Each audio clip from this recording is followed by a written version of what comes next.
ഏറനാടിന്റെ തോട്ടം മേഖലകളിൽ communist party മുന്നിൽ നിന്ന് നയിച്ച കെ കുഞ്ഞാലി നിലമ്പൂരിന്റെ ആദ്യ MLA ആയി. പക്ഷേ MLA ആയിരിക്കെ കുഞ്ഞാലി വെടിയേറ്റ് കൊല്ലപ്പെട്ടു. MLA ആയിരിക്കെ കേരളത്തിൽ വെടിയേറ്റ് കൊല്ലപ്പെട്ട ഏക നിയമസഭാ അംഗവും കുഞ്ഞാലിയാണ്.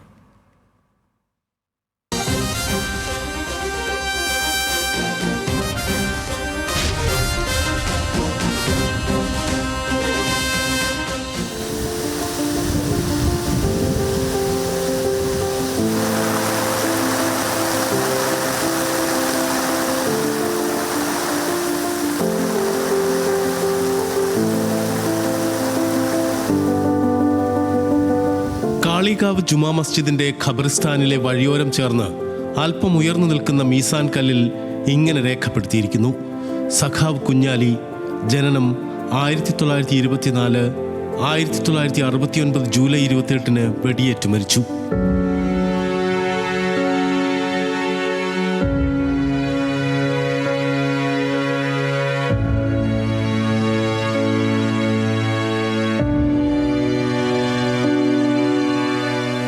ആയിരത്തി 1940-കളിൽ ഏറനാടിന്റെ തോട്ടം മേഖലകളിൽ കമ്മ്യൂണിസ്റ്റ് പാർട്ടിയുടെ തൊഴിലാളി സംഘടനയുടെ സംഘാടകൻ പയ്യന്നൂരിൽ നിന്നുള്ള ഈശ്വരൻ നമ്പൂതിരിയായിരുന്നു. അദ്ദേഹം കണ്ണൂരിലേക്ക് തിരിച്ചു പോയപ്പോൾ പകരം ആര് എന്ന ചോദ്യത്തിനുള്ള ഉത്തരമായിരുന്നു സഖാവ് കുഞ്ഞാലി. പാർട്ടി നിർദ്ദേശപ്രകാരം കുഞ്ഞാലി സ്വന്തം നാടായ കൊണ്ടോട്ടിയിൽ നിന്ന് നിലമ്പൂരിലെ കാളികാവിലെത്തി. അസംഘടിതരായ തൊഴിലാളികളെ കുഞ്ഞാലി സംഘടിപ്പിച്ചു.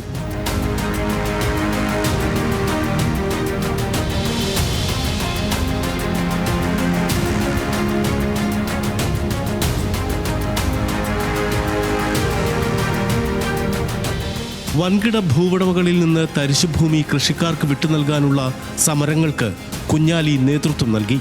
കക്ഷി രാഷ്ട്രീയ ഭേദമന്യേ കുഞ്ഞാലിക്ക് വലിയ പിന്തുണയാണ് നിലമ്പൂർ മേഖലയിൽ കിട്ടിയത്. മുസ്ലിം ജനവിഭാഗങ്ങൾക്കിടയിൽ CPIM-ന് വലിയ സ്വാധീനമില്ലാതിരുന്ന ഘട്ടത്തിൽ 2 തവണ കുഞ്ഞാലി നിലമ്പൂരിൽ നിന്ന് കേരള നിയമസഭയിലെത്തി. കുഞ്ഞാലിയുടെ സുഹൃത്ത് കുഞ്ഞായ്മൂവിൻ്റെ ഓർമ്മകളിൽ എല്ലാം വ്യക്തം. എല്ലാ മതസ്ഥരേറ്റും ഭയങ്കര സന്തുഷ്ട ഒരാളായിരുന്നു. എല്ലാ കാര്യത്തിലും ഇടപെട്ട് കൊടുക്കുക. അത് മുസ്ലിമായാലും ശരി, ഹിന്ദു ആയാലും ശരി, ക്രിസ്ത്യാനിയായാലും ശരി, പ്രശ്നങ്ങൾ എന്തുണ്ടെങ്കിലും അവർക്ക് സഖാവിൻ്റെ വീട്ടിൽ കൈകാര്യം ചെയ്യുന്ന മാതിരി സഖാവ് അവർക്കും വേണ്ടി എന്ത് ത്യാഗങ്ങളും സഹിക്കാൻ തയ്യാറായി കണ്ട് അവർക്കൊക്കെ ചെയ്തു കൊടുക്കുന്ന ഒരാളാണ്. സഖാവിൻ്റെ കാലത്ത് ഞങ്ങൾ നല്ലോണം ആത്മാർത്ഥമായി പ്രവർത്തിച്ച് സഖാവിനെ ഭയങ്കര ഭൂരിപക്ഷത്തോടു കൂടി ഞങ്ങൾ ജയിപ്പിച്ചൊരു കാലഘട്ടമായിരുന്നു ആ കാലഘട്ടങ്ങളൊക്കെ. കുഞ്ഞാലിക്കു നേരെ പലതവണ വധശ്രമങ്ങളുണ്ടായി. പാർട്ടി നേതൃത്വം നൽകിയ മുന്നറിയിപ്പുകൾ അവഗണിച്ച് കുഞ്ഞാലി നിരന്തരം തൊഴിലാളി പ്രശ്നങ്ങളിൽ ശ്രദ്ധ ചെലുത്തി. 1969 ജൂലൈ 26 നിലമ്പൂർ ചുള്ളിയോട്ടങ്ങാടിയിൽ വെച്ച് കുഞ്ഞാലി വെടിയേറ്റ് കൊല്ലപ്പെട്ടു.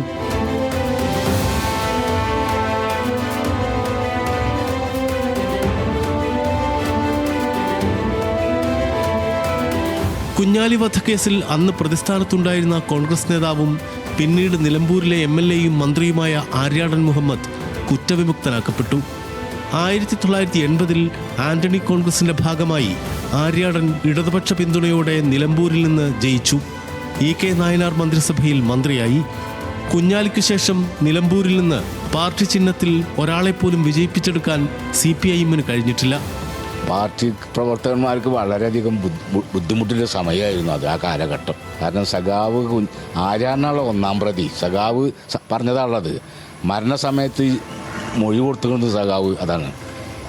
മൈസൂർട്ടോ ജഡ്ജിയോ ഒക്കെ വന്നുകൊണ്ട് മൊഴിയെടുത്തപ്പോഴും ആര്യാടനാണ് ഇങ്ങനെ കൊടിയച്ചിരിക്കുന്നതാണല്ലോ സഖാവ് പറഞ്ഞിരിക്കുന്നത്. അപ്പം ആ ആര്യാടന് വോട്ട് ചെയ്യാൻ വേണ്ടിയിട്ട് പാർട്ടി പറയുമ്പോൾ അന്ന് പറയുന്ന സഖാക്കൾക്ക് വളരെയധികം ബുദ്ധിമുട്ടുണ്ടായ ഒരു കാലഘട്ടം തന്നെയായിരുന്നു അത്.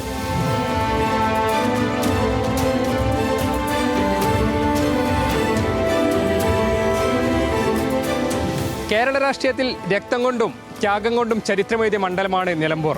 നിലമ്പൂരിൽ കെ കുഞ്ഞാലിക്ക് ശേഷം പാർട്ടി ചിഹ്നത്തിൽ വിജയിച്ചുകൊണ്ട് M സ്വരാജ് നിയമസഭയിലേക്ക് എത്തുമോ? കാത്തിരുന്നു കാണാം. ക്യാമറ പേഴ്സൺ അതീന്ദർജിത്തിനോടൊപ്പം അനൽ KMB, ന്യൂസ് മലയാളം, കോഴിക്കോട്.